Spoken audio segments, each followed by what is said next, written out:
ilma minal mahdi ilal lahdi.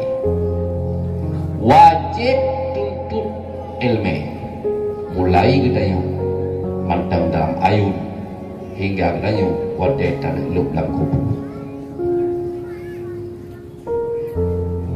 Anak media mantang la ayun galam jid jiyak but galam jid ia tuntut ilmu, artinya wajib dan diurusi anak media mantang la ayun kepurno ilmu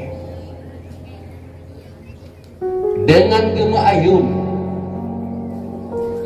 geperatip anak dengan gepa ayun gepubut anak, karena anak yang mata ubud adalah rekaman yang paling kuat.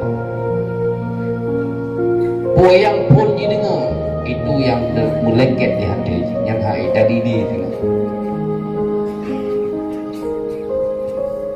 Oleh karenanya roh kau mak karena tugas mayunnya roh di agama dengan mayun dia ayun cuma ubah dia cuma ubah jauh lalu yang bukan yang minta nafkah tugas jaga anak roh kau mak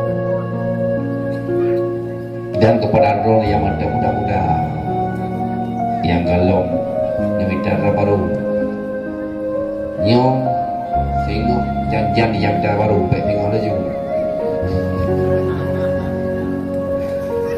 baik tinggal laju nyaw dayah tak betul dayah pandai betul dan baikna rasa gelisah lamati untuk kehan maju dayah tetap maju tapi menurut tingkat maju yang dipilih Allah.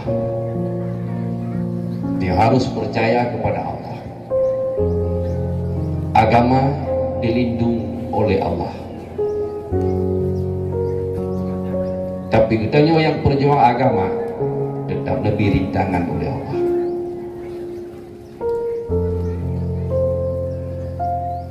Nabi, Rasul, burung yang dipercaya oleh Allah. Tapi kepada Nabi dan Rasul tetap lebih rintangan dan cobaan oleh Allah.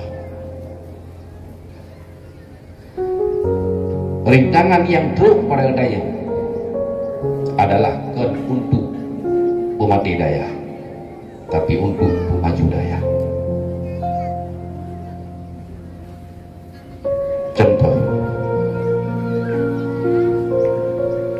Rasul 25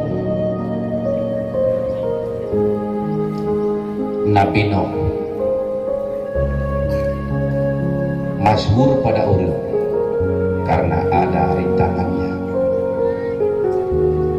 Nabi Yusuf masyhur pada orang karena ada rintangannya. Nabi Musa masyhur pada orang karena banyak rintangannya. Nabi Muhammad masyhur pada orang karena besar rintangannya. Dan yang menyenangkan adalah keluarganya sendiri, Pak Wah, Abu Lahab dan Abu Jahal. Oleh karenanya bersabarlah, yakinlah Allah bersama orang yang sabar. Tahu apa itu? Yo golong nemida apa? Wadai kena yang mida dekalem. Baru yang dia